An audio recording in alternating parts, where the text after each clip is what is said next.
algumas questões em relação ao conselho especificamente, que eu acho muito importante que a gente coloque, né? Para uma pessoa leiga, né, que é a grande maioria da população, fica aquela questão. Apesar de a gente já saber que para os profissionais o conselho é uma adesão obrigatória, é importante que isso seja colocado e seja muito claro. Como que o Conselho de Química, por exemplo, protege a sociedade? Protege de quê? As pessoas ficam com essa dúvida. Então, explica para a gente, por favor, como que o Conselho Regional de Química protege a sociedade.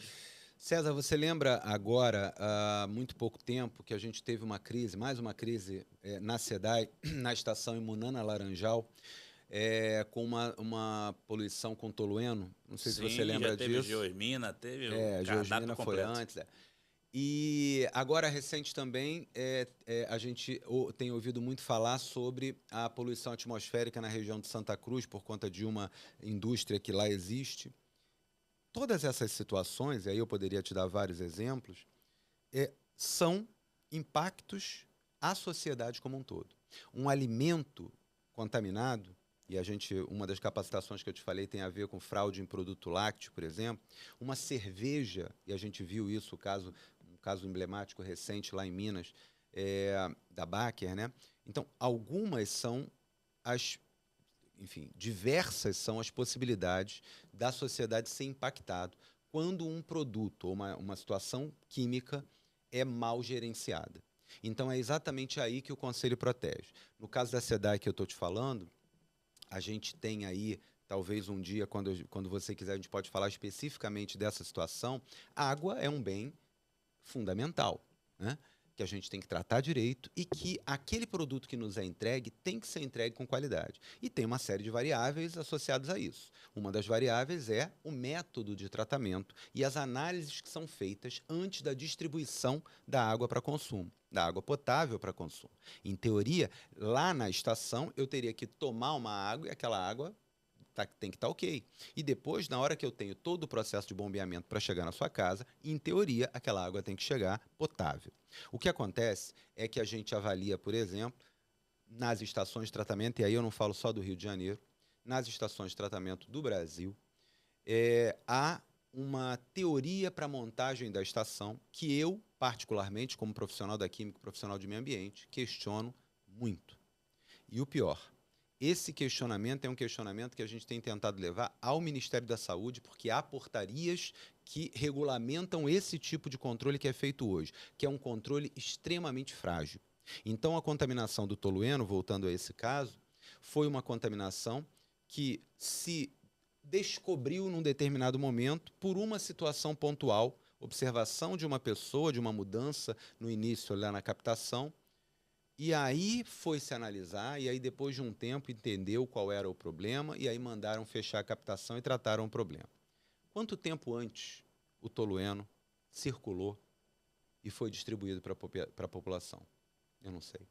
Por que eu não sei? Porque as análises desse tipo de produto, assim como várias outras substâncias, só é feita pela portaria do Ministério da Saúde de 6 em 6 meses. Mesmo grandes companhias, como é o caso da SEDAI, tendo condição de colocar um laboratório e fazer análise mais frequente, como agora estão fazendo, até por uma pressão do Conselho, mas eles não fazem. E não fazem e estão atendendo a legislação. Então, o que eu quero dizer a vocês é que, por exemplo, no tratamento de água, o tratamento de água ele é montado com base numa matriz. A gente imagina que aquele corpo hídrico vai ser sempre um corpo hídrico padrão, e aí eu faço um tratamento para aquela água padrão daquele corpo hídrico. Só que você sabe, César, que um caminhão de combustível pode virar numa ponte, E a escorrer. montante do corpo hídrico, cair no corpo hídrico e a população está tomando aquele produto ali, ou os derivados daquele produto. Por quê? Porque muitas vezes a captação, as análises não vão captar, não estão sendo feitas naquele momento. O tratamento que é feito não é capaz para muitos tipos de produto, são recalcitrantes a esses tipos de tratamento e vão ser distribuídos.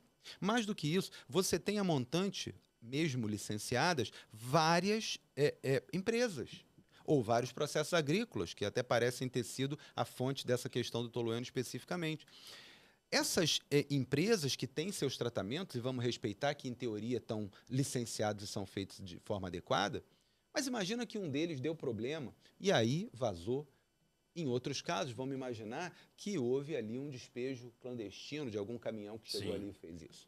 Então, como é que o Conselho age? Hoje o Conselho faz a fiscalização nas empresas, tentando entender como é que está a operação e se há profissionais da química devidamente habilitados e regulares, e se o responsável técnico está fazendo aquilo que o seu juramento diz que ele tem que fazer, as suas responsabilidades dizem que é supervisionar todo o processo e garantir que aquele processo está sendo feito de forma eficaz. Então, por esse exemplo da água, eu tentei te exemplificar como o Conselho atua. A SEDAI, hoje, até por a gente ter falado na mídia, na televisão, sobre esse caso, as companhias vêm procurar e hoje a gente faz força-tarefa tentando contribuir tecnicamente com as soluções dessas empresas, porque não é consultoria para a empresa, é proteção da sociedade. Sim.